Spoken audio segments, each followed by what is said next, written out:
पूरे देश में अगर भगवान जगन्नाथ की बात करें तो वो उड़ीसा के पुरी में मौजूद हैं और दूसरा जो है वो झारखंड की रांची में है। यानी झारखंड की राजधानी रांची में भगवान जगन्नाथ का ये मंदिर सदियों पुराना है और भगवान जगन्नाथ यहाँ पे विराजमान हैं। कहा जाता है कि अंग्रेज़ों के शासनकाल के समय यहाँ के जो राजा थे रेनी नाथ सहदेव, उन्होंने जगन्नाथपुर मंदिर से भगवान को यहाँ पे लाया था और उनके अंश को लाया था और यहाँ पे विराजमान किया था और यहाँ पे स्थापित किया था। उसके बाद से परंपरा अब लगातार शुरू है। जैसे जगन्नाथपुर जो उड़ीसा है, उड़ीसा में जैसे रथ यात्रा निकाली जाती है तो ठीक उसी तरह राजधानी रांची में भी जगन्नाथपुर में भगवान जगन्नाथ की रथ निकाली जाती है। देख सकते हैं कि ये भगवान जगन्नाथ का जो विमान है वो अब बनकर लगभग तैयार है।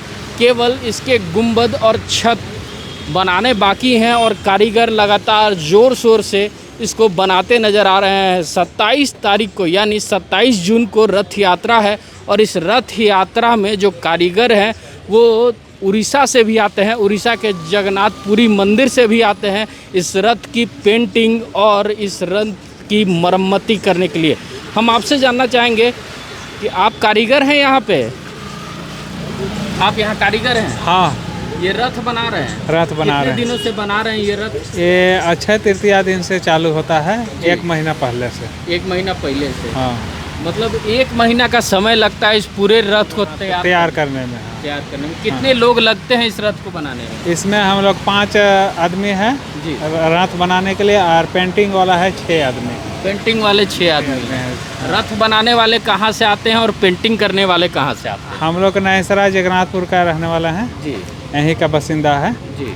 और पुरी से आते हैं पेंटिंग करने वाले। पूरी से पेंटिंग करने हाँ। वाले आते हैं। कितने दिनों में भगवान का ये रथ पेंट होके तैयार हो जाता है? ये कल तक इसको तैयार करके दे देंगे। परसों को इसमें पर्दा उर्दा जो कपड़ा पहनता है ना ऊपर में, तो वो सब परसों को लगेगा, 26 तारीख को। उसके बाद यानी 27 तारीख को भगवान का रथ पूरी तरह तैयार हो जाएगा? पूरी तरह तैयार हो जाएगा और निकलने का चालू भी हो जाएगा। ये करीब 4:30 बजे यहाँ से रवाना होते हैं। 4:30 बजे रथ रवाना। रात का। चलिए, क्या नाम हुआ आपका? मेरा नाम कृष्णा लोहरा।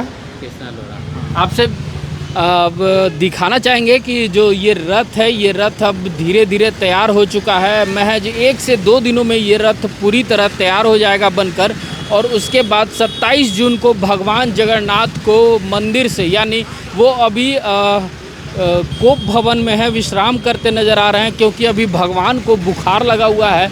जब वो बुखार से बाहर आएंगे, जब ठीक हो जाएंगे तो वो अपने मौसी के घर जाने के लिए इसी रथ पे सवार होके मौसी बारी जाते हैं। तो मौसी बारी जाने के दिन भगवान की यहाँ पूजा अर्चना होती है। बृहद पैमाने पे लोग यहाँ हवन करते नज़र आते हैं। पुष्प हवन होता है और ये पुष्प हवन, ये जो पुष्प का जो हवन होता है, इन पुष्पों को फिर भगवान जगन्नाथपुर यानी उड़ीसा के जगन्नाथपुर मंदिर में भेजा जाता है। वहाँ पे भगवान जगन्नाथ को अर्पित किया जाता है। तो भगवान यहीं से निकलकर सीधे मौसी बारी की ओर जाएंगे और मौसी बारी के जाने वाले रास्ते में जितने भी दुकानें हैं वो अब धीरे धीरे लगने शुरू हो गई है। और यहाँ इस मेले में ख़ास बात यह है कि इस मेले में हर तरह की वो चीज़ मिलती है जो आपको ऐसे बाज़ारों में नहीं दिखेगी। तो भगवान यहाँ से सीधे मौसी बारी जाएंगे और मौसी बारी से 10 दिनों के बाद वो वापस आते हैं, जिसको घुरती मेला का नाम दिया गया है। यानी रथ यात्रा के 10 दिनों के बाद घुरती मेला होता है और भगवान फिर से वापस अपने मंदिर में आकर विराजमान हो जाते हैं और भक्तों को दर्शन देने को तैयार हो जाते हैं। ऐसे ही तमाम खबरों के साथ जुड़े रहने के लिए हमारे चैनल को लाइक एंड सब्सक्राइब जरूर करें। अमित कुमार, ओंकार न्यूज़, रांची।